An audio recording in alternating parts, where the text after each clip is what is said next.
Vampires have haunted the stage for generations. From Dracula to bold new adaptations, theater artists keep coming back to these creatures of the night. Why? Our panel sinks its teeth into that question on Theater, All the Moving Parts.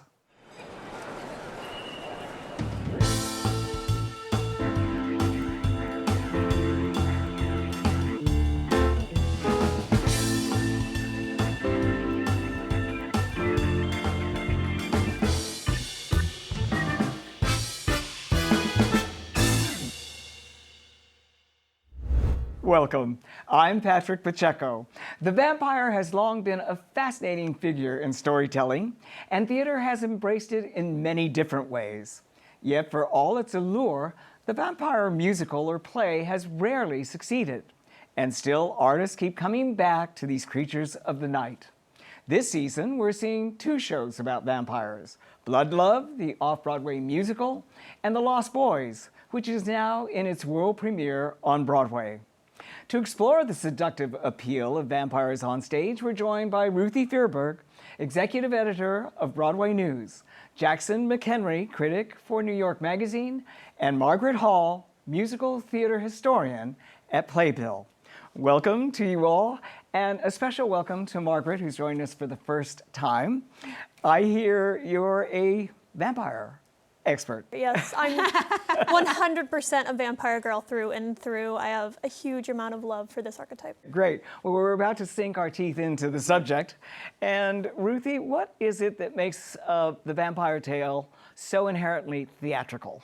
Well, because, pun intended, the stakes are pretty high when it comes to vampires, right? Even though it's not life and death for the vampire, it is a turning point always in the life of the human that the vampires are after. And it is an existential question of, do you want to come to the dark side and have all that comes with it, which is, immense power, but also and immortality, but there are pros and cons to that immortality. I think it makes us question our own human experience. And then I also think that there's just an innate, there's a sexy, mysterious quality to the vampire that will always draw people in, and that mysteriousness as well, I think, is very, very theatrical. I think it is that sort of heightened quality and register of them, which I think is also can pose a risk for a theater, because it's very easy to go into a sort of an overblown kind of vampire thing. They're very heightened. There's a lot of sort of connection to sort of European lore and this sort of high wealth nobility thing that's also very queer-coded, which can be fun for theater makers to play with, but also can sort of risk putting off mass audiences in ways that we'll talk about. And so that sort of grandeur and drama, which lends itself to rock opera or pure opera or musical theater in some cases, is a lot of fun to play with and approach, but also I think a challenge to figure out how exactly you want to channel in the right way. For me, it's about how sensory they are. Vampires are a total feast for the senses. They are hunger incarnate. That's what they're born of mythologically.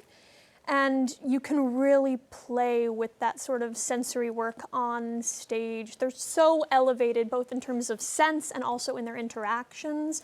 You can get very dramatic very fast. They are so much a part of pop culture, in literature, film. I can't stand this any longer.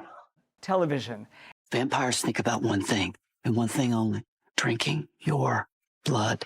And yet, theater just can't seem to get it right. What makes it so resistible to being adapted to the stage? You brought the risk up, Jackson. Well, I think it is part of the sort of the grandeur and splendor of it, and then also how to properly render the horror aspects of it. I think horror is something has also sort of been approached in many different ways on Broadway, and the ability to figure out successful, to make it scary. And it's all hard, especially in musical form, to balance the tones of a form that can naturally lend itself to a lot of humor and sort of camp with the sort of sepulchral quality that you kind of want and the sort of thrill of it.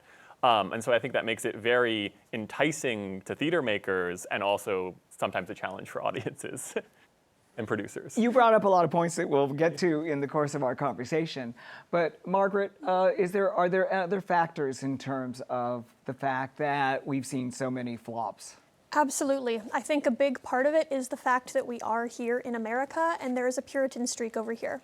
There are very successful vampire musicals outside of the United States. Yep. It's Broadway that's behind the curve here. Tanz de Vampire is still running in Europe. Dracula the musical is a smash hit in South Korea that regularly is revived every October. But people get skittish about getting gross with their sexy theater over here, and you kind of can't have vampires without blood, and you also very much cannot have vampires without queer sexuality. So people pull their punches, and if you pull your punches theatrically, your audiences don't stick around. I think a lot of it has to do with the European roots. But I also think that regardless of the subject, you have to know your tone. You can it's a musical, a play about anything, and you have to know the world you are building and the tone that you're creating and living within. And so I think that we can all agree that over the course of theater history, there have been many flops and hits, and that this just kind of congeals because there is a common thread in terms of subject. But you could look at plenty of other things that didn't figure out their world building and their tone outside of vampirism, and that would be the issue at the heart of it. For now, though, the shows that are on Broadway or off Broadway, Blood Love, it takes a different take insofar as that it is a female vampire.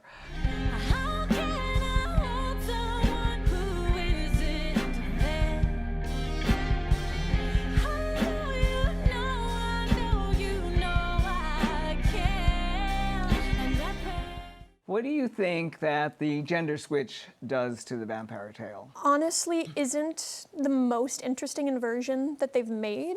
I think the use of sort of blending vampire and demon is more interesting. They're playing a lot with the idea of the devil and of hell. Vampires aren't necessarily creatures of hell, but in Blood Love, they 100% are. It is a female vampire that deals with a rock star who takes a Faustian bargain. Absolutely.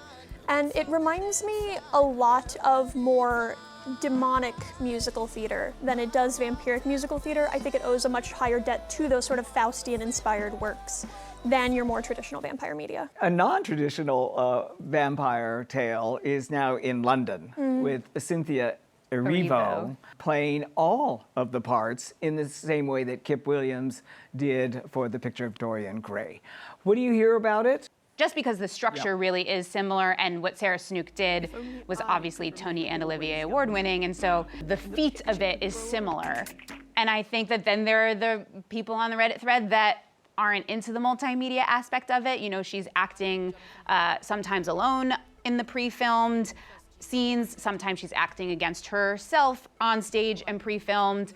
And so I think it sounds like it's a matter of taste. I mean, I think that, and the impression I got from sort of reading the reviews in London is also the question of whether Williams had sort of a specific reason to apply this kind of storytelling to the story of Dracula, which people seem to sort of not necessarily believe that it was sort of like, here is another story that we could do similar to Dorian Gray, which has a lot of elements of public performance and aging and youth and camera and sort of preserving your beauty. And in Dracula, it seemed like harder to know exactly what he wanted to latch into in the story. There's a lot of aspects of vampire lore that you can play with. Their eternal youth is eternally fascinating. And the way in which that could be preserved on camera might be very interesting, but it didn't seem as if it had fully cohered yet. Although I am a vampire, I didn't see the 1927 Broadway debut of Dracula when it first made its appearance on Broadway. Although I did see 50 years later the 1977 Dracula with Frank Langella. The revival of that, yeah. Yeah, which is famous. Famous for Frank Langella's Star Turn, which won the Tony Award, and also for Edward Gorey's incredible sets. What do you think the lessons of aspiring directors, writers to the vampire tale might take from that production, Margaret? From that production, you have to give yourself a free hand when you're adapting. When we think of what Dracula is in pop culture, we're thinking of the Bela Lugosi play version, is what we're thinking of, and it's because the playwrights who were adapting that particular play let themselves massage the work to tell the story they were looking to tell versus clinging really hard to Stoker's inherent through line. And that remained true for the Langella production. And I think how much they zeroed in on sexuality and sort of the taboo of the sexuality with the Langella revival in particular, it's why it ran for 2 years. What we also have on Broadway now is The Lost Boys, which of course is from the 1987 film about two young men who are moved to an obscure California town, which is being haunted by a gang of young vampires. It's being directed by Michael Arden. What do you suppose are its hopes and its challenges? I think its hopes and its challenges are honestly the same of any musical, not necessarily any vampire musical, though of course it is up against the lore, as we said, of the vampire musical. But I think in talking to that team, which the team is really big, like Michael Arden is directing and he's a co-lighting designer on this production. So you have 2 lighting designers, you have 2 choreographers, you have 2 book writers, and you have 3 composer lyricists. And so I think his challenge is to make a cogent story that all feels of a piece, and that he has to balance that operatic feel of vampire and lore and immortality with what the book writers have said they're really after, David Hornsby and Chris Hoke, of this really intimate family story of Lucy, the mother played by Shoshana Bean, and Michael by L.J. Bennett, and Sam by Benjamin Pajak, that this little family of 3, honing in on their unit and what it takes for them to feel together while holding the separate identities of the 3 people in that family is really going to be the balance and the challenge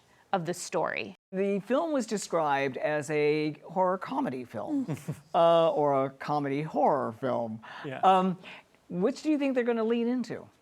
Oh gosh, I mean, I think probably not as much the comedy, because comedy, I think, can so easily deflate something on this sort of scale.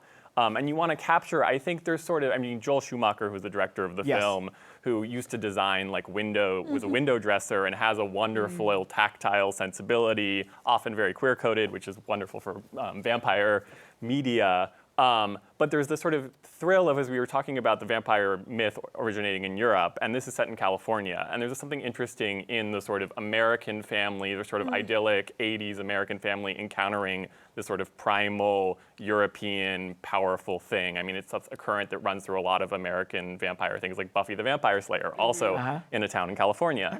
And I think that tension and sort of getting American audiences into the sort of thrill of the familiar encountering this sort of atavistic primal thing is sort of the one of the challenges tonally that I think they're going to have to get people to scale. But I also think they're going for a big sexiness play. Yeah. Like the sort of seduction of it. Yeah, absolutely. I mean, the Lost Boys in this iteration are a literal boy band. And Ali Louis Borsky's character, David, is like the lead singer of the boy band. And there's a seduction to boy bands, whether they're secret vampires or not. And that idea of like teenage coming of age that LJ is playing as Michael, and, you know, the romantic underpinnings between Lucy and Max played by Paul Alexander Nolan. So there are multiple will they, won't they love stories. There are multiple, like, is it a parental relationship? Is it a romantic relationship? Is it a fraternal relationship? So I think it's going to lean into like what we've seen in pop culture of like True Blood and Twilight, of like this sexy, seductive vampirism. They have the template of The Outsiders. They do, To yes. kind of thrive on And as well. Sexy boys. Sexy boys, and also using vampirism as an allegory for coming of age is basically a tale as old as time for the last 30 years. There's something about immortalizing someone at the shakiest point in their development of self that is really captivating for people. I don't know about you all, being eternally 17 is my nightmare, but we keep going back to it in culture of sort of that fetishization of youth, but also that urge to age and the beauty and the honor that it is to see yourself change. I'm hopeful Well, for nostalgia is Lost a Boys. powerful drug, too. It's a powerful drug, and Michael Arden, I think, understands that inherently. The Lost Boys film, the Joel Schumacher film, is lovely, but it's very much a style piece. The original songs are being written by the Rescues, which is an obscure to me indie pop band. And what do you think of the songs that you've heard so far from them? I particularly love Belong to Someone. I've been searching for something more, something worth living for. I wanna belong to someone. Someone make me feel like It's sort of the I Want song of the first act. It's this beautiful ballad. It reminds me of Great Expectations from The Outsiders. Again, going back to that comparison. It's just nice to see male characters being really emotionally vulnerable right now. And I think it's a song that really distills down a want we all have, but that is specifically nice to see presented from a character that's definably masked. What that says to me is that from the beginning, they understood the sound and the world of this show. I think the two songs that we heard at press day, one of them was a Lost Boys, the band song, and it was very punk, very rock. Like, these are, I don't want to say angry boys, they're angsty boys. These were angsty boys. I love angsty boys. Very My Chemical Romance. But We've talked about the idea of horror and it being scary. It's something that has not been done just in general in the theater. Wait Until Dark was successful in the 60s. Quentin Tarantino's revival, not so much. And it's eluded any number of shows in terms of being frightening. One show that did seem to get it right was Let the Right One In at St. Anne's Warehouse. It was also in London. Get out of here! What is it about establishing fright in the theater that is so difficult, Margaret? Horror is really hard on stage, because a lot of the tricks that we now have come to expect for it as a genre are much easier to achieve on film. You can't really do a hard jump cut in front of somebody. You can do music cues, but they operate differently when you're not doing the sound balancing that you get with film. Let the Right One In was just such rich use of writing and of light. Light is so important in vampire horror in particular. We just saw it in the Nosferatu adaptation that Robert Eggers did. You can do so much with light and making the light and the absence of it terrifying. And if you have a really cracking lighting design team, you can make it terrifying on stage to be in true darkness. That goes to your point of why Michael Arden is co-lighting designer. yeah, he specifically said that he felt like vampires and that mythology is all about the light versus the dark, and that it was just such a core piece of how he saw the show in his mind's eye just from the outset, that he wanted to be able to have his hands in that a little more directly. Talking about fear on stage, that Marley sequence in That Christmas Carol with Jefferson Mays, full body tingles. We've talked about the balance of horror and comedy. And at what point did the Dracula tale, the vampire tale, become camp? Well, it depends on who you ask, but I put a lot of love on La Mama and Charles Busch. Okay. So the 70s had a bunch of very interesting vampire pieces come through. I'm very fond of Carmilla, that they did at La Mama with a living couch. It was really quite fun. But then, of course, you have Vampire Lesbians of Sodom, one of Charles Busch's greatest, Julie Halston. It's gorgeous, it's camp, it's frenemies throughout the ages, just decades of sniping at each other. So fun. Through the silent film era stuff they're going through, all the way up into the 80s. And I think it's these film theater makers also inheriting a lot of the sort of silent pictures and the B-movies of the decades previous, like Ed Wood films, these sort of things that were made on Hollywood are made with serious intention, but are absorbed sort of out of their context. Even Bela Lugosi with the sort of heightened sense of drama and camp, which naturally you want to reclaim and you want to play with, and that sort of leads into this thread of these sort of vampires as I want to drink your blood, that kind of thing. Like there's something that's inherently funny once you bring it out into a new context. Yes, or when Dracula is offered wine, he says, "I don't drink wine, in that way. Exactly. I suppose we couldn't talk about this at the theater without mentioning, of course, the famous flops, because they were fairly famous. They Fairly arrived famous. with huge expectations and major composers. There was Frank Wildhorn's Dracula the Musical. There was Elton John's Lestat. And there was Jen Steinman's Dance of the Vampires. What's your take on these three that, as you mentioned in the early aughts, came 1, 2, 3 and flopped 1, 2, 3? I truly believe that the problem with all three of them distills down to not trusting your initial impulse. Tanz de Vampire worked incredibly well in Europe. It is still working well in Europe. It's still running there. But when they brought it over to the States, they were scared that it was too similar to Phantom of the Opera. So they decided to take what was this big, lush, high romantic, high drama, gothic piece. And I believe the Jim Steinman quote was, "I decided to make it as close to the producers as I could," because that was what was the hit at the time. It is not a narrative, that particular show or that particular score, that lends itself to a producer-style pastiche, but with no one sort of looking over his shoulder and bringing in the team behind Urinetown, things got a bit fuzzy, and then it just continued to get fuzzier once Michael Crawford was brought in. Another thing about vampires going camp is I think part of that happened because we're uncomfortable with true melodrama, Yes. right? We know how to do melodrama that is soap opera, so that it's almost a parody of melodrama, but you're not laughing at it. It's just heightened, and then we know how to make fun of it and do camp. I don't know that we live in that world of excellence in melodrama. Was that the problem, Jackson? I think also one of the problems with figuring out your exact specific tone, embracing melodrama, and something like Dance of the Vampires is you also have a lot of cooks in the kitchen in any so theatrical many. production, and a lot of egos, especially in Dance of the Vampires. You have Steinman and Michael Crawford and the producers, all these people who were bickering privately and pretty soon publicly as soon as it was all reported. And it was all, Helen Shaw, who used to work with us and now works at the Times, wrote a great piece for Vulture back in the day, interviewing a bunch of the people 20 years out from Dance of the Vampires. And they still have all of these grudges against, if they'd only listened to me, if they'd only gone in this direction.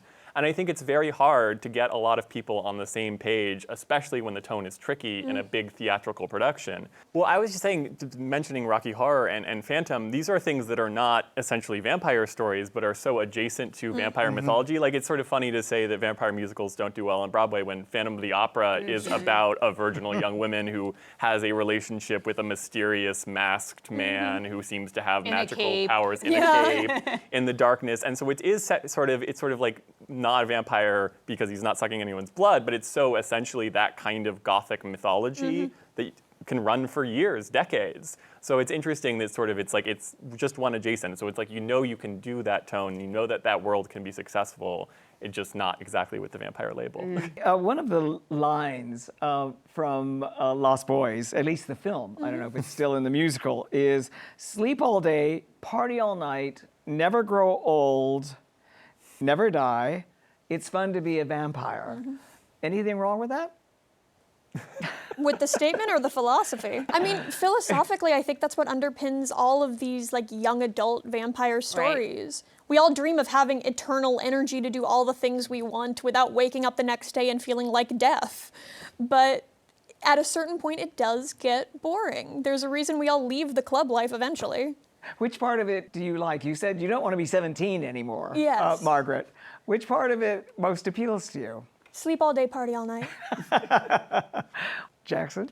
Oh gosh, I just think of the for Angel, the TV series, where it's Live Fast, Die Never, where he's a vampire who solves crimes. I feel like that would be kind of a fun life. But I think the thing with all of these things is it's sort of a Faustian bargain. It has to be a Faustian bargain. Yeah. You think the sort of surface of it, the glory of it, the glamour of it has to seem appealing, has to seduce the audience, and then we sort of have to learn that there is something essentially good about being human and mortal and moral, and sort of that kind of turn has to be executed. Oh, always dance, party all night. That I don't, and not maybe literally, but I think that the thing that hopefully all of these vampire musicals motivate us to do is to embrace the short life we do have. Because if you go to the dark side and you have time for forever, either you get bored or you lose the people that you had fun with, kind of thing. And so I think the idea of just like grabbing life and holding on for dear life is like, that's the fun, that's the meaningful and exciting part of it all. In terms of what we were talking about, I would gather that to each of you then, Dracula and vampires are ultimately tragic figures. I'd say inherently, because of the fact they're being written by humans. I don't, in the same way that I don't think we can write a story about death without grief, I don't think you can write a story about immortality without grieving humanity. And I mean, there's a reason Anne Rice basically rewrote the script for how vampires work in literature with her Interview with the Vampire series, is there's something about the angst and the pain of watching life pass you by and being the static thing that even every Dracula adaptation we've had since the Vampire Chronicles, the Dracula adaptation with Gary Oldman has way more in common with Anne Rice than it does with Bram Stoker. Yeah, I would totally agree. I like to be the contrarian on this, because I do think, culturally speaking, they are the tragic figure. But I have always kind of questioned that. I've questioned I just said it, but I still question it about, living forever is a terrible fate. Like, I don't know. I think that we lack imagination if we think we couldn't, like, the big fear, I'll say for myself, but I think for a lot of humans, is not having enough time. Yeah. And so, sure, if you take away the fear of it, maybe some urgency leaves, but you then have all the time to do all the things you're worried about not getting to do. And the world continues to spin forward, so there are new things to do and see and experience all the time. So I actually would love to see something about vampires or some immortal figure like really living it up and like maybe teaching humans to enjoy more. I don't know. Just like a flip on the idea of them as the tragic figure, I think would be really interesting. I have some film recommendations for you. Oh, fabulous. Jim Jarmusch film with like Tilda Swinton, Tom Hiddleston, Yes. Only Lovers Left Alive, where there are vampires who've lived through everything, but that now are just deeply bored because there's nothing new to do. Which is a good, useful lesson. And it's a fantastic film. And specifically, there's something interesting that they get into in that where their curiosity never goes away. But no matter how much time they have, the time to do the things they want is still finite. Interesting. Like they talk about Studio 54 at one point, and they're like, as much as we like are still alive and want to go to Studio 54, the Studio 54 is gone. They outlast the things they want to do. Well, this show is anything but bloodless, thanks to the three of you. So I can't thank you enough for joining us, and I look forward to seeing you again soon. Of course. Thanks Thank for you, having Patrick. us. And thank you for joining us. We look forward to bringing you more conversations about the artists, ideas, and stories shaping the theater today. Download the CUNY TV app or find us on YouTube to watch all of our shows. I'm Patrick Pacheco, and we'll see you next time when the curtain rises on Theater All the Moving Parts.